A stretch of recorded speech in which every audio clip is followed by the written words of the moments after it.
Hola, ¿qué tal? A todos y a todas, bienvenidos nuevamente a mi canal, aquí Juanpa Conversa. En esta ocasión estamos nuevamente con mi maestro, el profesor don Gustavo Fellinger. Lo quise traer porque la idea es poder conversar con él lo que está aconteciendo en este momento en el Senado en relación a la posible derogación de la ley 18.356. Para los que no sepan, la ley 18.356 fue promulgada el 30 de octubre de 1984 y regula de manera exclusiva la enseñanza, práctica y difusión de artes marciales mediante permisos y fiscalización militar, dependiente del Ministerio de Defensa a través de la Dirección General de Movilización Nacional y Carabineros. Esta ley, por lo que yo sé, inicialmente se generó con la idea de evitar la posible formación de grupos paramilitares durante el régimen militar. Pero, como todos sabemos, en estos tiempos ya prácticamente no tendría sentido seguir con esta ley, sobre todo para muchas escuelas que están fuera de ella y están siendo fiscalizadas, como dice, por la Dirección General de Movilización Nacional. Es por esto que quisimos traer al profesor. Bienvenido, profesor. Hola, muchas gracias, Juan Pablo. Para que nos explique un poco y nos dé algunos antecedentes sobre esta ley, ¿cierto? Y nos puede decir, por ejemplo, en una primera instancia, ¿cómo cree usted que impactaría la derogación de esta ley en las escuelas que ahora están fuera de ella, incluso el Centro Deportivo de San Ramón? Es buena tu pregunta, porque se causa un fenómeno casi de paranoia con esto. Mira, eso es causa porque tenemos muy poca educación deportiva. Entonces, muchos profesores de artes marciales piensan de que va a haber un descontrol de fiscalización y eso da pauta para que mucha gente que no tenga las competencias pueda hacer clase. Y eso no es así porque, ¿en base a qué digo eso? Porque la Dirección General de Movilización Nacional no tenía las competencias para fiscalizar, porque una, es complicado, no es fácil. En dos, era una entidad militar que corresponde a la seguridad nacional, no al desarrollo deportivo, y las artes marciales hace, yo creo que unos 200 años, cuando se inventó la pólvora, dejó de evolucionar para lo que es envergadura militar o defensa, y pasó a ser una evolución deportiva. Entonces, volviendo a la pregunta, ¿cómo impactaría esto? Principalmente va a quedar casi todo igual, ¿ya? Porque más encima, en Dirección General de Movilización Nacional abarca, creo que, no sé si el 3 o el 5% de toda la escuela de artes marciales en Chile, o sea, nada. Nada. Estaba más del 90%, estaba fuera del control de las artes marciales. Entonces, ese argumento de que ahora quién va a fiscalizar si nunca se ha hecho. Yeah. Entonces, las pocas escuelas que estaban dentro de la fiscalización... Con todo en orden, digamos, en orden yendo a claro, yo también estuve ahí haciendo los papeles y me pasaron mi certificación. Yeah. Y me viene a fiscalizar a mí, porque yo me inscribí. Exacto. Pero fue un tema suyo. Un tema mío, pero la competencia que está a 2 cuadras, sigue no igual y no lo hace y le da lo mismo. Y yo tampoco no voy a estar acusando, oiga, esa escuela no está bien. No, eso no corresponde, ¿ya? Entonces, ¿qué pasa? Que una, ya es difícil fiscalizar, y dos, es porque en ninguna parte del mundo se realiza esto. Sí. Entonces se apega al libre mercado. O sea, ahora las artes marciales, ¿en qué va a impactar? Es que una, las escuelas van a poder proliferar con mayor seguridad, entendiendo en una época donde hay mucha información. Entonces no es como antiguamente, que se inventaron en los años 70 muchos estilos porque no había acceso a viajar a Oriente, a China, por el tema del lenguaje, no se podía. Más que nada por lo que uno veía en las películas, ¿no? Exactamente. Entonces los primeros estilos, los profesores de esa época, con poco acceso a información que tenían, inventaron estilos. Inventaron estilos acá en Chile, les pusieron fotos de dragones así como si fueran antiguos y cositas así. Y sin criticar, yo encuentro que eso fue los primeros pasos de lo que tenemos ahora. O sea, si no hubieran sido por esos profesores, no estaríamos haciendo lo que hacemos ahora. Ya, o sea, en Entonces, cierto modo fue positivo, digamos. no, fue muy positivo, porque ellos nos dieron la motivación, ellos nos entrenaron, nunca hay que olvidar eso. El tema es que después con el tiempo se empezó a ver que sí se pudo viajar y sí se pudo hacer el tema de las capacitaciones y entrenar como corresponde, pero tiene siempre un enfoque netamente deportivo, porque el deporte abarca lo que es salud, bienestar, recreación y deporte de alto rendimiento. Entonces, y también tiene un patrimonio cultural. En el arte marcial es como cualquier actividad física, cumple con todos esos requisitos.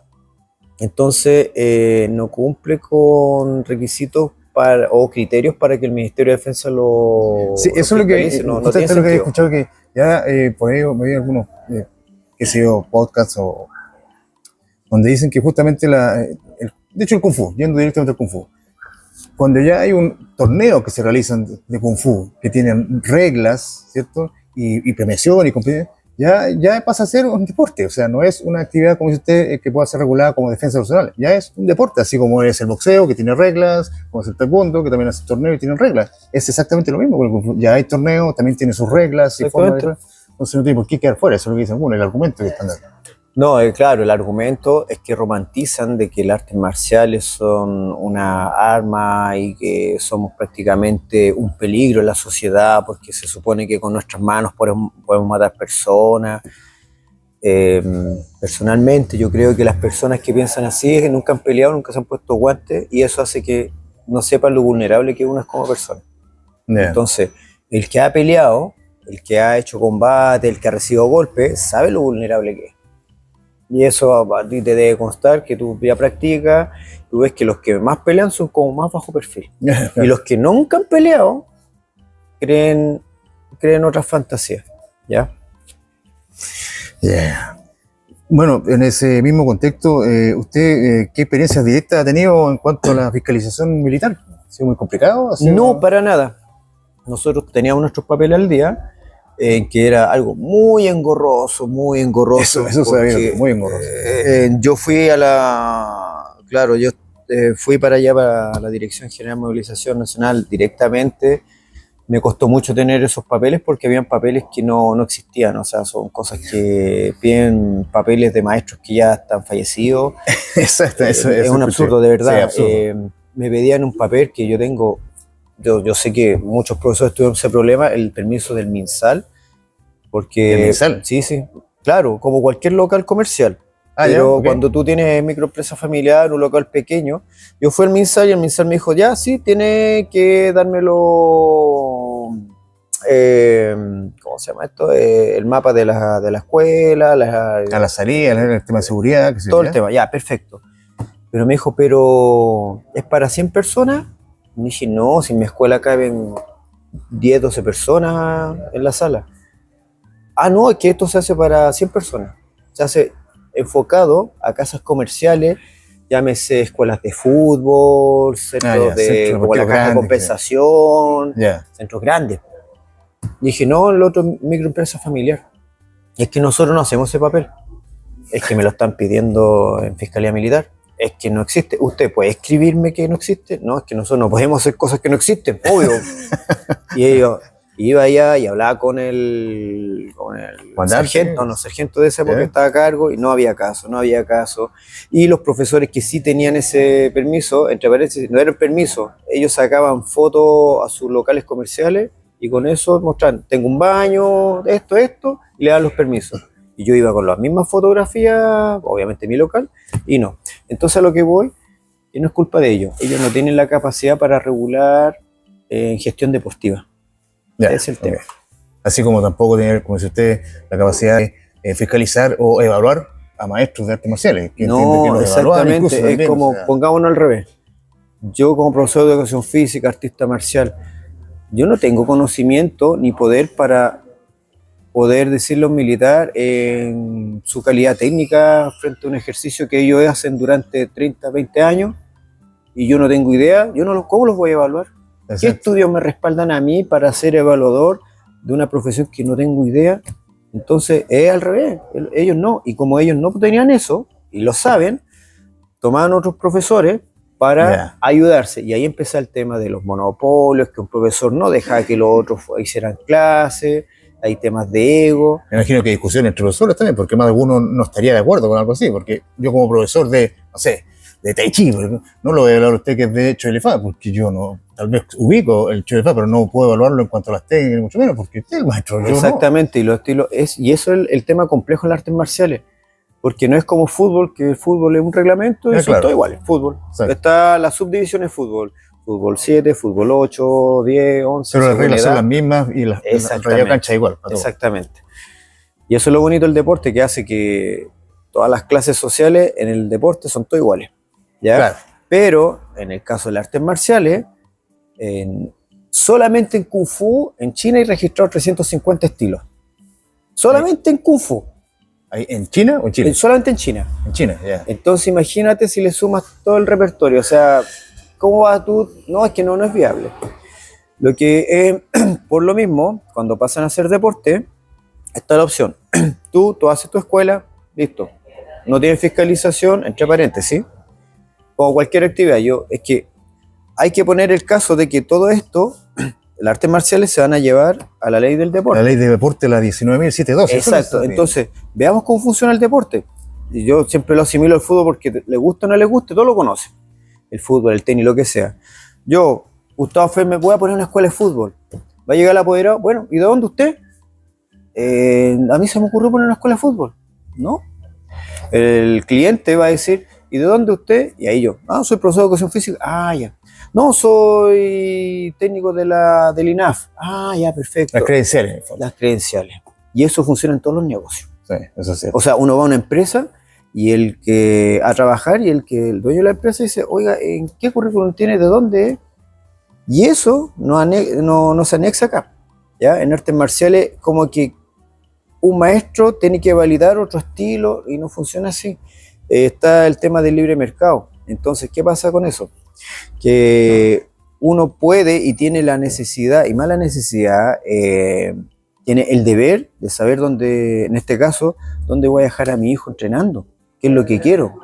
Así y ahí se mezcla todo esto, con lo que dije anteriormente, con el tema de que no tenemos cultura deportiva, ¿ya? Porque nosotros en el deporte tenemos que saber qué tipo de deporte hay, porque el deporte está en recreación, de salud, formativo, alto rendimiento. Entonces, si yo quiero que mi hijo sea campeón y sea seleccionado, lo meto en una escuela de alto rendimiento con profesores capacitados ¿Y qué me respalda eso? Su estudio a través de una federación deportiva nacional y un club vigente. Exacto. Perfecto. Es más serio él.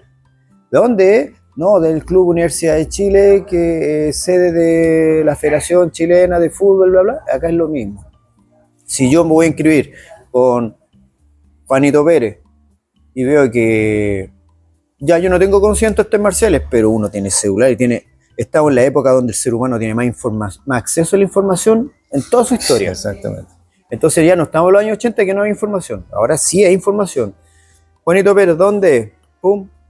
Oye, pero acá no aparece en ninguna parte. Está en un club, una federación. No, ya, se descarta solo. Claro, exactamente. Y eso es una regla general para todos. Si voy a comprar un celular, ¿y de qué marca es? Oye, pero esta marca no la conocen. Es más o menos. Pero es increíble como dice usted, efectivamente la gente a veces se preocupa más de ese tipo de cosas, de un celular, de la marca y los píxeles y qué sé yo, que de donde ponen a su hijo, incluso hablando de algo tan básico como por ejemplo el transporte escolar, que a veces llegan y lo suben a cualquier. Ya, es lo mismo. Que uno no tiene ni idea de dónde. Es lo mismo. Resulta que son. Exactamente, entonces es deber de uno, como ser responsable, saber dónde vamos a llevar a nuestro hijo o dónde voy a entrenar. Por otra parte, hay un conflicto en el tema de lo tradicional que más o menos pasó aquí, dentro de la Dirección General de Movilización Nacional, dentro de los profesores que fiscalizaban, entre la diferencia de los sistemas tradicionales con los no tradicionales. Los no tradicionales, los que decía anteriormente, los que se inventaron en Chile, un profesor lo inventó, un profesor que tenía muchas aptitudes o estudió ciertas cosas, ¿ya? Estilos inventados así. Sí, para mí igual es válido. Que tenga su fundamento no tan fuerte, pero a lo que voy es que muchos profesores tradicionales se basan, obviamente, yo vengo del Cholifá, de la línea de Cheñofá, de la aldea de Chinjuy. Entonces, Gustavo, súper tradicional. Un linaje. Es un linaje, sí, perfecto. pero yo no le puedo cortar la oportunidad al otro también de ejercer un contenido que, ejemplo, hay profesores que llevan 40 años haciendo artes marciales, con resultados en torneos, le ha ido bien, han inventado estilos, Ya. y eso para mí no le quita validez. De hecho, yo he estado con gente que son muy buenos practicantes. Ah, ya, ¿usted te apoya esa práctica de Sí, creación de estilos sí, nuevos? yo lo que digo, igual que en China, en Estados Unidos, en todos los países, si yo invento un estilo, yo tengo que decir, en Estados Unidos está repleto de eso, Ya. inventé el estilo Fellenberg. Enseño el estilo Fellenberg. Y Podría viene un ser, cliente, no es me mala dice, idea. sí, viene un cliente, oiga, ¿y ese estilo dónde? Yo lo inventé, yo lo hice en base a esto, esto y esto. ¿Usted quiere venir a entrenar? Bien, perfecto, el profesor te lo hizo. Y no, nadie te pone cara. Entonces, por otra parte, si yo tengo una tradición, tengo los diplomas que me acredite todo eso, también le digo, no, yo soy profesor de esta línea por esto, esto, esto. Perfecto. Entonces hay que ser transparente. En China, de hecho, se permite la piratería, pero el que lo vende tiene que decir de dónde es. Ah, ya. O sea, en el ¿Para fondo, qué? Para que bueno, el eso es cliente... transparencia, digamos. Exactamente. Claro, ya, Entonces es como que el cliente diga, ah, ya, yo quiero esto de menor calidad, pero yo sé y tengo conocimiento de lo que se que una refiere. copia que, claro. Y principalmente yo como profesor, yo he visto que mucha gente, sobre todo en el día de hoy, necesita hacer actividad física y tener un grupo de contención emocional o situarse, identificarse con un grupo. Y yo lo he visto como profesor y otros profesores, que eso tiene mucho más validez que el mismo sistema. Ya. Entonces, ¿qué sacamos teniendo un sistema tradicional, con linaje, todo perfecto? Pero si el profesor es un tipo sin educación, un tipo que ningunea a la gente, Que no genera que te pasa por vínculos, encima, ya, que crea un ambiente tóxico, a mí no me valía lo otro. Y al revés, el profesor quizás no es muy bueno, tiene un poquito de estudio, pero genera un grupo masivo y mientras hagan actividad física se mantienen bien y saludables, porque ahora las redes sociales lo que hacen es separar más a la gente. Claro, sí. Porque yo como profesor, a mí me llega más gente que no quiere aprender tanto Kung Fu, pero sí quiere conversar y estar con personas reales. De verdad. ¿Qué Sí, pasa? tiene- Yo ahora estoy tiene toda la cerrado el razón. gimnasio, los tengo que echar. Porque disfrutan, yo veo más conversar acá afuera Sí, que el mismo eso es verdad. entrenamiento. Sí, no, en todo caso, usted hizo al pasar las escuelas como la suya y las otras que están fuera a la ley del deporte, ¿eso conllevará esto de tener mejor control en cuanto a las credenciales que tiene que tener cada profesor? Sí, sí, exactamente. Porque ya está regulado por el gobierno, digamos, Por las federaciones deportivas nacionales. De hecho, muy buena pregunta porque eso resume casi todo. Nosotros exigimos, muchos artistas marciales, la gran mayoría, derogar esta ley, perfecto, pero también como adultos tenemos que hacernos responsables de lo que estamos pidiendo. Entonces, derogar la ley no significa estar libre y chipe libre y ser irresponsable y hacer lo que uno quiere. No, es al contrario, es al revés. Ahora las federaciones deportivas realmente deben trabajar como corresponde. Realmente. Buen punto ese, buen punto. Entonces, si yo exigí que se derogue esa ley, entonces yo como persona que trabajo acá, yo tengo que formar mi club deportivo, tengo que formar una federación deportiva mínimo con 3 clubes que mantengan las mismas directrices y tener dentro de esa federación también una comisión de apoyo en caso de acoso y vulnerabilidad de y bullying y qué sé yo. Exactamente, pero que ese departamento exista realmente y que uno dentro del departamento esté fiscalizando dentro de su institución porque uno tiene detrás de eso un apoyo en el marco de la ley civil. Claro. Entonces yo podría como profesor, oiga, ¿sabe qué? Tengo un alumno que hizo tal cosa con tal alumna X que no corresponde y yo puedo hacer esa denuncia como civil, pero también como es que yo estamos en un club deportivo y yo pertenezco a la comisión de acoso sexual. Y tiene más peso civil eso. Actualmente con eso que usted me está diciendo, está fuertemente apoyado justamente ahora con lo que es la ley, porque ahora lo apoya mucho más que antes. Tú para formar un club deportivo, automáticamente el juez te pide eso. O sea, y le dan un énfasis, pero tremendo eso. Entonces las personas que se quedan ahí tienen que ser responsables de ello. Lo que es muy bueno, creo yo, ¿no? Sí, es que así tiene que funcionar. Se respalda usted, Exactamente. los alumnos se sienten también más tranquilos. Entonces está el club deportivo, está el profesor, están los alumnos que son miembros de todos del club.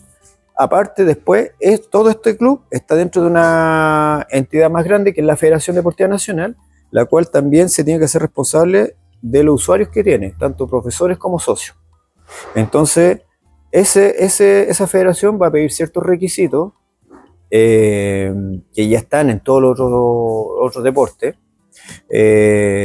Y según esos requisitos se va a tener que ser responsable de las personas que tengan adentro y también hacer tipo de contratación en caso de usted faltó moralmente a estos códigos que tenemos nosotros y que Ya. debemos reflejar dentro de nuestra federación.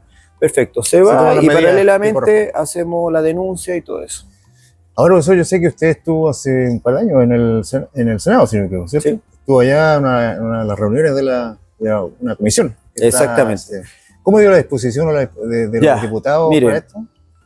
Sí, eso está publicado en YouTube, pero la exposición, valga la redundancia, es exponer solamente la idea a un contexto general, porque el verdadero trabajo se hizo antes, no solamente conmigo, con más profesores, Ya. que fuimos para el Congreso, sacamos horas para hablar directamente con gente tanto de ultraderecha como de ultraizquierda, para comentar lo sucedido con todos los antecedentes, en el cual muchos declaraban que quedaban para adentro y decían esto es aberrante, esto se hace en esta época, ¿sí? De hecho, incluso la misma gente que estaba dentro de los mismos militares antiguamente, ni ellos pescaban el tema, porque ellos mismos encontraban que no corresponde. Ya. Está escrito en el papel, pero Sí. se regularizaba muy poco porque no correspondía, y al comandante que dejan a cargo tenía que hacerse cargo nomás, pero él mismo sabía que no tenía sentido esto. Ya. Si últimamente, en estos últimos 5 años, como que empezaron a tomar fuerza, porque llegó un oficial y dijo, esto está en ley todavía, podemos apretar más. Y ahí empezó el disgusto de otros profesores, Ya. en las cuales estoy yo, porque empezaron a pedir y exigir cosas que ya eran como... Irrisorio, así que ya no. sin Sí, sentido. sí, de hecho yo le decía, me acuerdo en esa época me tocó un sargento y decía, ayúdeme a yo tener los papeles, por favor, si yo quiero estar al día, si yo lo que hay que pagar, lo que hay que hacer, démosle. Porque de alguna forma uno ya paga impuestos, uno ya paga patente comercial, uno después tenía que pagar por cada alumno que se inscribía al mes, uno tenía que llevar un certificado antecedente a la guarnición militar para que el chico pudiera tener una clase de prueba, y ahí te dan el permiso. Y unas cosas tan engorrosas. Eso lo escuché también, de que justamente alegan, entre muchas cosas que está mal de este tema, es justamente eso, que ustedes, como cualquier empresario, pagan lo que es patente, sus impuestos, pagan todo lo que corresponde como cualquier otra empresa o Y emprendimiento. lo otro que este es un rubro que no se gana dinero. Bueno, aparte de eso. Pero además tienen que pagar estas platas adicionales que le cobran a ustedes por tener que ejercer su... Y la burocracia de hacerlo era muy engorroso. Aparte de la burocracia. Pero entiendo que, por ejemplo, incluso si trajera usted un maestro de afuera, tenía que pagar o pedir un permiso o poder que él viniera acá y ir a la dirección y decirle había que había un maestro. un sobrecontrol. De hecho, empezamos a averiguar nosotros porque teníamos un abogado que le hizo incluso la tesis en relación a este tema. ¿Sí? Sí, porque hay mucho... Imagínese, da para eso. Sí, cuando fuimos al Congreso, estuvimos como, sin exagerar, unos 6-7 días hablando con todos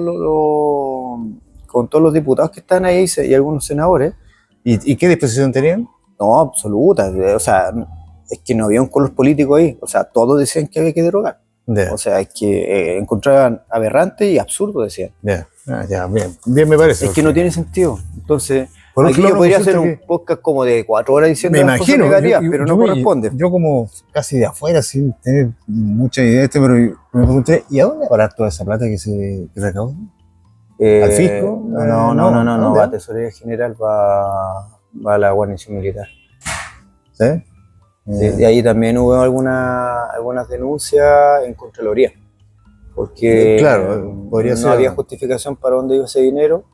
Y lo otro que decían otros profesores argumentaban de que están en contra de la ley, pero no por ser en contra de los militares, para nada. De hecho, yo tengo alumnos que son boinas negras y les tengo un cariño increíble, si aquí no para nada. Es que la gente tiende a confundir eso. Claro, sí. Entonces, por el hecho que se formó en el 84, durante la dictadura. Exactamente. Por ahí. A mí me han tildado de partidos políticos, no, nada que ver. No.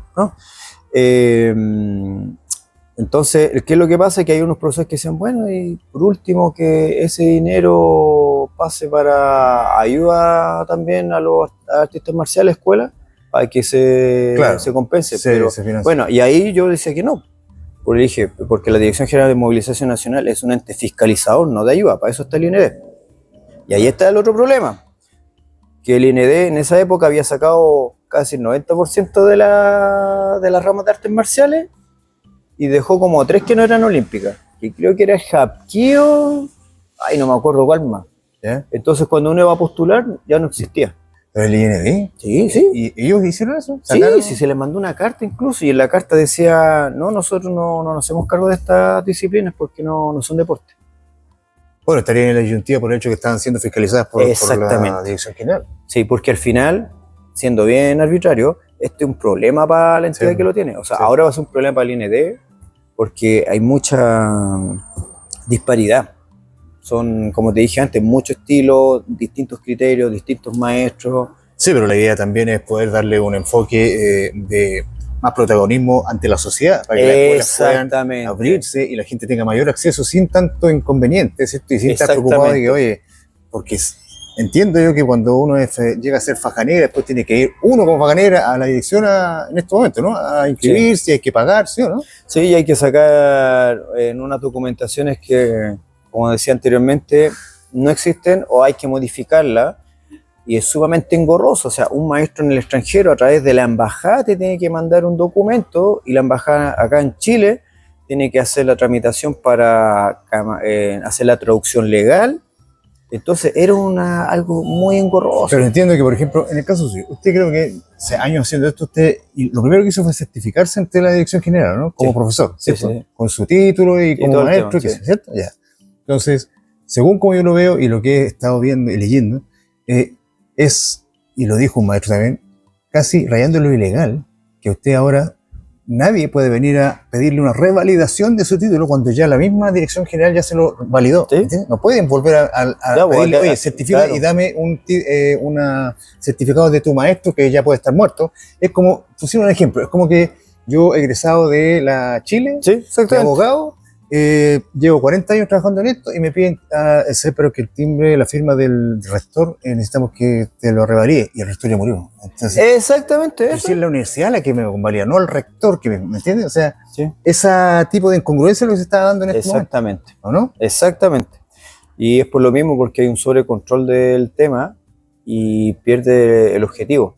Eso. ¿ya? Entonces el objetivo no es tan engorroso. No hay que ver, es que, vuelvo a insistir, no hay que inventar nada, ya está hecho. Cómo funcionan el resto de los deportes. Entonces dicen, oiga, pero ahora van a aparecer maestros con décimos danes. ¿A mí qué? A mí me enseñaron que el tatame o el ring no miente. Hay información en internet, ya eso no es un argumento válido en esta época. Entonces yo puedo inventar que también soy ingeniero, yo también puedo inventar que soy médico. Bueno, ¿y dónde está tu título? Que no sé. Acá es exactamente lo mismo. Entonces, ¿qué pasa? Que uno puede hacer las denuncias pertinentes si es que alguien está haciendo algo que no corresponde. Y sobre ese mismo tema, ¿cómo usted ve la integración de esta ley o de la ley, digamos, la ley del deporte en las escuelas? Porque acaba de decir que no es fácil que la ley, en este caso el IND, fiscalice o controle a las escuelas, porque tiene, no sé, dificultad por el tema de saber cómo lo van a controlar, por los estilos. ¿Por qué lo ve complicado? No. Es complicado porque es un deber no del IND, sino un deber de los mismos usuarios. Es el tema. Como autofiscalización, ¿no? Exactamente. Esto no es como servicio de impuestos internos que sí van a fiscalizar. ¿Ya? O en el caso de la Dirección General de Movilización Nacional, que va a fiscalizar a la gente que tiene armas propias. Pero el IND, ¿cómo no se, por ejemplo, con los clubes deportivos de fútbol? No, ellos fiscalizan los proyectos a los cuales postulan.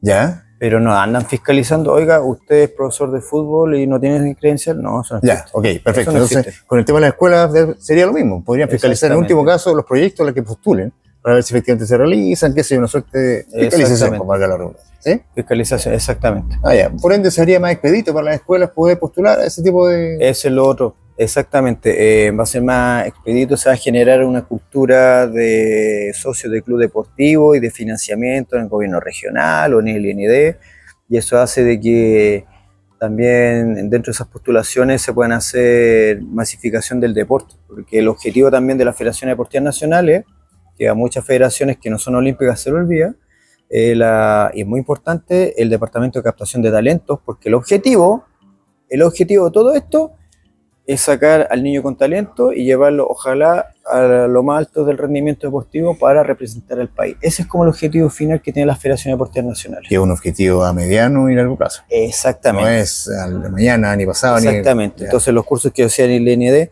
profesor, pero si sacamos un niñito, no sé, mi club es de la comuna de La Florida y veo un niño muy bueno en Pudahuel, por decir, y veo que el chico tiene las condiciones, pero no es del club de acá, esta es la respuesta que me dieron.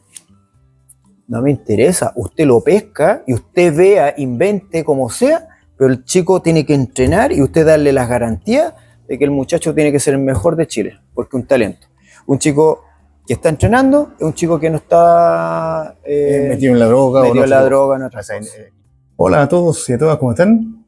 Bueno, esa fue la conversación que tuvimos con el profesor don Gustavo Fellinger, quien nos dio a conocer su impresión, ¿cierto?, para la futura derogación de la ley 18.356, ley que regula las artes marciales en nuestro país. La idea es poder hablar con él una vez que esta ley ya sea derogada y publicada esta derogación en el diario oficial. Esperemos que eso sea muy pronto y podamos tener nuevamente al profesor con nosotros para que nos dé sus impresiones. Por ahora solo les pido que se suscriban a mi canal y no se pierdan el próximo capítulo de mi podcast El Entrenamiento Inteligente. Un abrazo y nos vemos muy pronto.